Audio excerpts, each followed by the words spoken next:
ژمارەکە شۆفێرên Bakurê Kurdistanê sinûrê navber Herêma Kurdistanê û Tirkiye derbas kir. Em ê nûçeganê me Farûq Umer li ser sinûr werbigirîn. Farûq ev demê te baş. Farûq eger zanyariyên zêdetir di wê barê de bide me. Şu an beri diyara piştî ku xanişandana biryardan xabûr êza xwe derbas bikin û bimeşin û beref beriya nîv dem ji mêre hîzil jî beşeka wan nêzîkî seh wan şofêran hîzil jî derbas kirin pişta taqa hata kirin ji aliyê hêzên emniyên Tirkî ve yên ku bi me çavê xwe dîtin çar birîndar hebûne. Belê peywendiya me di gel nûçeganê me Farûq Umer qut bû wekû beriya ku Farûq Umer tevlî nûçeyan be ragihand ku ew cihê ewlê ber ku hêla telefonan gelek bi zehmet tê wergirtin di niha de amaje bi vêyekê kir ku nûçeganê me bixwe ew çar birîndar bi çavên xwe dîtîne ku li erdê ketîne û her wiha du birîndarên din jî heya niha çarên vê sawan nediyar e hejmareke xelkê ku hatibûn ji bo pêşberî wan kesan teqe li wan hatiye kirin. Belê em careke din biçîne cem nûçeganê me Farûq Umer. Belê Farûq zanyariyên zêdetir. Belê Farûq te behsa vêyekê kir ku te çar kes çavên xwe dîtîne li erdê ketîne birîndar bûyne. Pişra çi çêbûye? Şu an çar kes birîndar bûn ji wan evên ku ji hîzrê derbas bûn biriya otomobîlên serbazî yên Heres Hudûd bû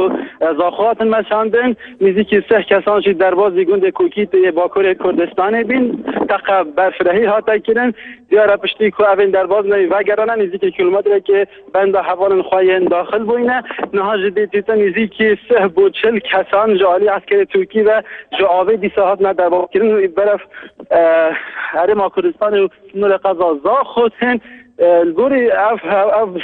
halatiyên vê derên ku peyndiyê bi xizmên xwe yên gundê Kokît dikin gund ji lê eskeran ev temamî hatiye dor pêçkirin hat nûçûn wê de qedexeye lê mîna ew dibêjin hinek hevalê wan di avê de birîndar mane nayzanîn du kesên yan zêdetir ya ku hate dîtin ew seh çil kesên texmînkirîn ez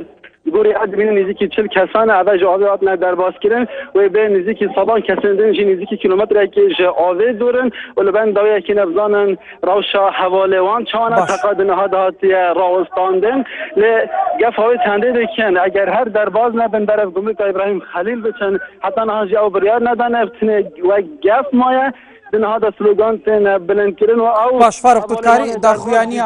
daxuyaniya dengî ji hindek kesan werbigirî eger nêzîkî te bin.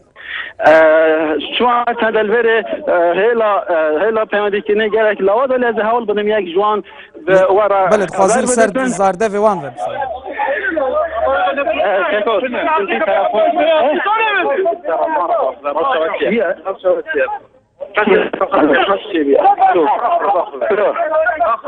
الو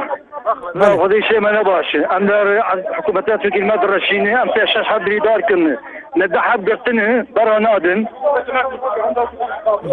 belê rewşa we çawa ye rewşa ew kesên ku li avê derbas bûne çawa ye ام شاش حبري دار برا غير لته مي تجمع برن حكومه بخسته وندحب قطنه وغادي الماده الرشينه baş kesek derbazî nava gund bûye هذا شنو نقول له فاضل بيت حبيبي ما شنو نقول وحكومتها تركيا دزاني سروان belê ew kesên derbas bûne hatine girtin ya xwe hêşta nav gund amane درما مانا باشا تا بين دائما انا بيشاش جلوي اختير مانا عسكري نهر بجنا تركا حواله ما جيبه قاوي ريته عسكري جا belê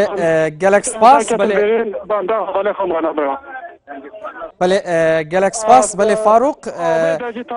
Umer nûçeganê NRT belê حواله ما بيجم ما عم دعوه كنا في نهار الجزيره اما فريرة بچم نه لنا بچم برا هم جده قبل بنده حواله خانه حتا ورن عسکری جو پیشه و جرتیا پیشش هم جلوی اختیر مانا برا belê gelek spas belê Farûq eger bikaribî kesek din nêzîkî te be dixwazîn ser zardevê ama